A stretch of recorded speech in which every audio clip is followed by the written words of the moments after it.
Hey folks, welcome. Today we're going to have a look at a brand new release from GMT Games. This is Cuius Regio, the 30 Years' War, 1618 to 1648, designed by Francisco Gradial, and just released by GMT Games. I have been excited about this for quite a long time. It is a gorgeous looking map. I think I first became aware of this as a project in like a Stukacho video or something like that from Il Bioticon in Spain. And then it popped up for pre-order on GMT, and I was like, ooh, cool. So here we are today with it, and it looks very interesting. So we're going to have to take a look at the contents today. What we have here is a standard issue GMT 2-inch Wargame bookcase box. Here on the back, we've got a complexity 5 and solitaire suitability 6. I'll evaluate that for myself at some point. And we've got 2 maps, 3 counter sheets, and some extra stuff. So let's open her up and see what we're going to get.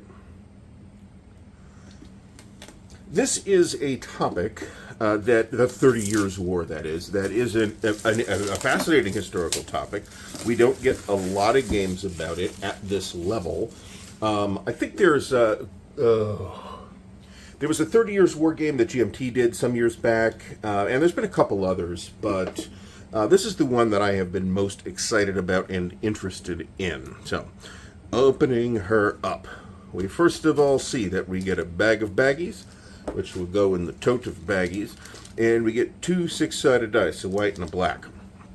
Let's pull everything out, throw a map down, and see what we get. Alright, so very interesting right off the top. We can see that we have 2 maps, and they are folded in an unusual way. So let's take a look. For those who don't know, the 30 Years' War was a battle largely fought in Germany, and from which it took Germany a long time to recover. Okay, so we do have a bit of an odd form factor on the map. These are 8-panel maps, but the panels are a little wider, so I actually can't fit it on my space here, which is unfortunate, but that just means it's going to pooch a little bit. In the meantime, this is a hexagon map. I don't know how well that is showing up on camera on some of the photographs on the GMT order page. It's kind of hard to see. But it is a hex-based map, which, as you're probably aware, is my thing. So we've also got a huge and really nice Cuius Regio logo, and what I am going to interpret as the turn record track. Which is pretty cool. And there's a track up here for Septentrio. I don't know what that is. Presumably it's something. Absolutely gorgeous map. Who did the map art on this thing? But whoever it is, they did a really nice job. So let me put one of these away. So 2 maps, and I would say that the 2 maps are not the standard wargame form factor maps, but they are, I think the 2 together are pretty much going to be the same size as 2 conventional maps, maybe with slightly different dimensions. So there's a rule book and a scenario book. The rule book feels like 32. It is 24 pages. As we have come to expect from GMT, full color, matte finish paper, which is my preference. There's an operations phase. That I kind of got that sense that it was going to be sort of an operations phase alternating go here. Yeah, that looks kind of like that's what happens. I'm not sure yet. I don't normally like pre-investigate a brand new game on the website. If I'm interested in it, I'm interested in it. And if and hopefully I get a chance to get it. We do have zones of control, and looks a bit interesting. We've got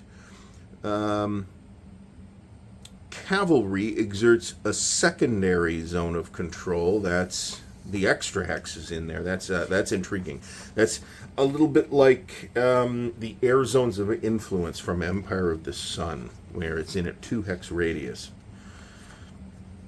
So bear in mind that the assessment of the system's complexity, according to the back of the box, is kind of dead in the middle. And what I'm seeing is, kind of gives me confidence that that I'm going to feel that's dead on. That is, of course, going to vary by person. Now, we also have a scenario book, which does feel thicker. This feels like 32, and it is. All right, and okay, so there's a bunch of intriguing things here. Scenario 1, the Bohemian Revolt. Looks like we get 7 counters. This is clearly an introductory scenario, I would say. How long is it? Okay, so Bohemian Revolt is 3 turns. This is a Palatinate War, which is 2 turns. Also very small. The Danish Intervention, which is 5 turns. The Swedish Intervention, which is 6 turns. Turenne versus Vaumercy.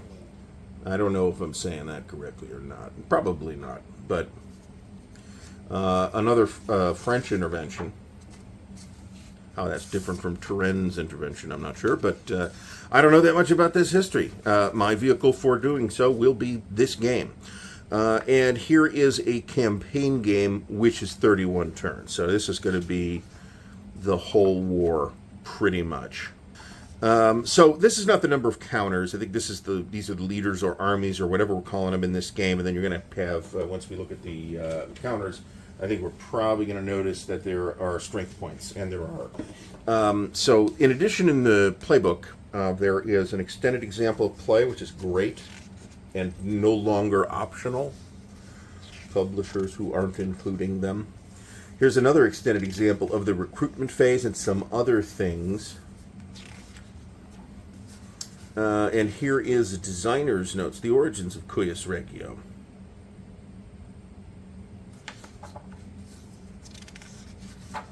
Extensive designer's notes. We also have a bibliography, which a couple of these are in English, it looks like, which is good. That's, that does represent a real challenge for a designer who's limited to English. So let's look at what else we have here. There are some player aids. Now, I noticed this on the back of the box. There are player screens, and there's 2 of them. And they don't have anything inside other than a handsome illustration, or on the outside. So this is just to hide your stuff from your enemies. And I think these are probably going to be behind the screen. The Imperial armies and the basically identical Protestant armies. Also, we get a number of player aid cards. This one has the sequence of play, a movement point menu. On the back of that, there is a terrain effects chart. We have a second copy of that. We've also got this card with a battle sequence of play, DRMs to that, and on the back of that we have battle results and a route check table, and there are also 2 of those. On this one we have a province conversion check, a cities table, a city control check table, and on the back we have reaction move, cavalry retreat before combat, and stragglers. Very interesting looking. And we've got a second one of those. And finally we have province control and reinforcement chart purchase table, giving you the costs to buy various kinds of troops. On the back of that, we have martial availability table for each side, supply values for the hexes, and artillery costs. And again, there's 2 of those. Now we've got 3 counter sheets, and these are GMT brown core, nice thick counter sheets. This is sheet 1. And so we've got leaders up at the top. We've got what I'm going to interpret for the moment anyway as strength points in various denominations. Looks like we've got either crossbowmen or arbalesters here, some couple different types of cavalry, and then a marker or 2 on that one. I'm not sure what these rectangular counters are representing. It is possible they are representing cities. I believe that is actually correct because they are imperial color on one side and Protestant color on the back. And we've got some pillage markers, some more strength points, and then on the third sheet is largely consumed by control markers.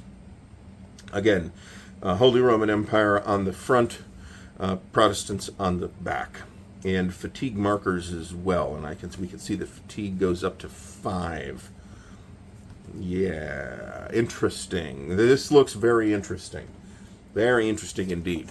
But there's, we never have enough time to dedicate to the games that we want to dedicate time to, right? And this is going to be another one of those cases for me. But this is one that I was interested in. Like I said, it's an interesting topic that I would like to begin exploring. I think that this looks like a very good game. Not too complicated, but not too simple either. It looks like a good balance of the two. And it's absolutely gorgeous. The map is absolutely gorgeous as well. And really, these counters look really nice too. 5/8 inch counters, if I didn't say that, and I'm pretty sure I did not. And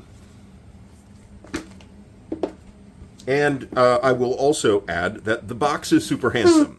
So this is going to find an honored place on the shelf for the moment while I get a number of other things out of the way. But in the meantime, I'm very happy and excited to finally get to Cuius Regio in my greasy little fingers so that I could start picking through it.